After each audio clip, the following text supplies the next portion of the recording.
3 दिन भयो यो गाडी ल्याएको 0 माइलेजको टोयोटा रेफर। साथीहरु हामी चाहिँ अहिले यहाँ गाडीको पूजा गर्नुलाई चाहिँ एकदमै रेडी गरेको छौं। कामको व्यस्तताले गर्दाखेरि गाडीको पूजा गर्न पनि पाएको थिएन।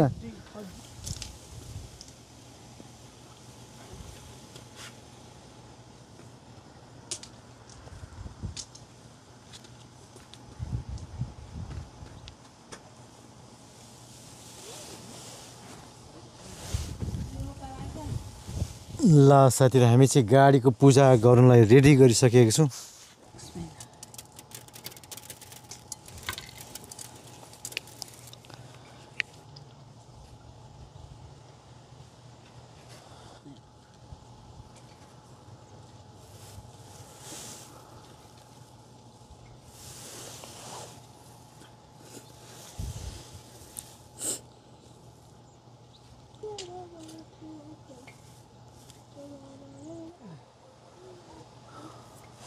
गरेको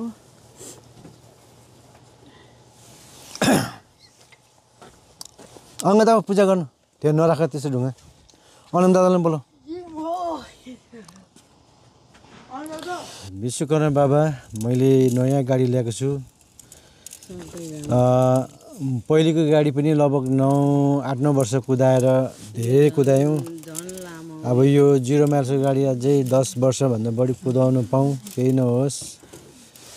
विश्वकर्मा बाबाले यति शक्ति दिनु पर्यो। यो दुखीको कल्याण गर्नु पर्यो। ल अङ्ग दादाले पूजा दुईजना गरेर यसरी पूजा यहाँ अनि यहाँ यसो गाडीलाई यहाँ पुज्नु यहाँ पुज्नु अनि जीवा गर्नु।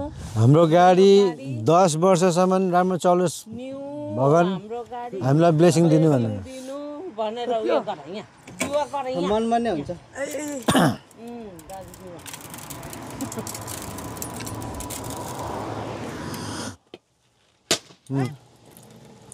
ल भगवान हाम्रो गाडीलाई राम्रो सुरक्षित राख्नु। हामीलाई जहाँ जाँदा पनि सुरक्षितसँगले पुर्याउनु। 3 दिन भयो यो गाडी ल्याएको 0 माइलेजको टोयोटा रेफर।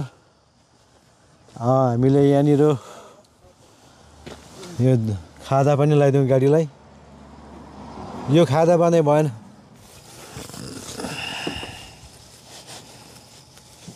यहाँ हामीले खादा लगाइदिएको छौँ हाम्रो फेरि नयाँ गाडीलाई।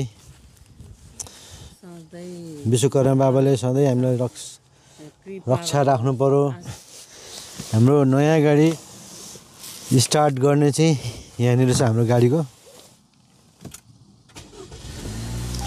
ल स्टार्ट भयो।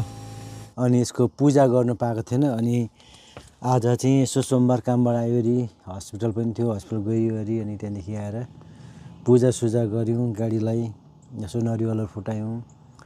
अक्षताहरूले यसो पूजा गऱ्यौँ पर्स्यौँ। पुरानो गाडी पनि थियो साथीहरू। पुरानो गाडी चाहिँ एकदमै माया लाग्यो डिलरलाई दिन र पनि दिएँ। अब ट्रेड गरेँ। तिनीहरूले पनि राम्रै दाम दियो भनौँ न। अनि त्यही भएर ट्रेड गऱ्यौँ। अनि गाडीले अलिकति समस्या गरेकै गर्यो त्यो पुरानो गाडीले। अनि त्यसलाई ट्रेड गरेर अनि यो 0 माइलेजको ल्याउनु साथीहरू। टोयोटा रेफर 2025 को XLE 4 व्हील ड्राइभ 26 को आउने बेला भइसकेको थियो। 26 को चाहिँ टर्बो इन्जिन भएको आउने रहेछ। त्यही भएर मैले चाहिँ नि यो लिएको 25 कै।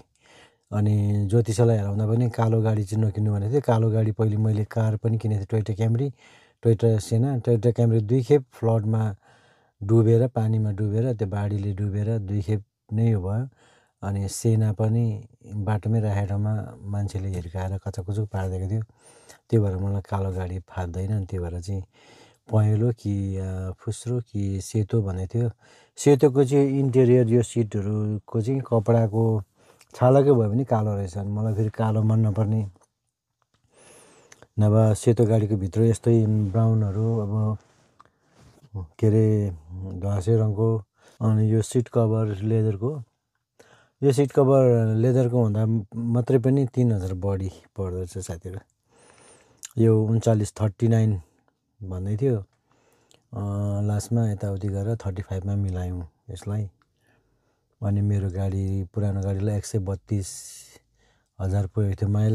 त्यसको चाहिँ कति 8,000 दियो। अनि पहिले चाहिँ 5,800 भन्दै थियो, पछाडि मैले हुँदैन भनेर नि 8,000 दियो। अनि त्यसलाई सल्ट्याएर क्यास दिएर अनि ल्यायौँ यो गाडी। ठिकै छ, हामी 4 जना मात्रै त छ, 2 जना छोरा 2 जना बाउआमा। 4 जनालाई एउटा बोरी ल्याउँदा पनि अझै पनि अट्छ 5 जनासम्म। हिजो बेलुका पानी परेकोले चाहिँ एकदमै चिसो छ कि साथीहरु, आज हावा चलेर एकदमै चिसो भइरहेको छ।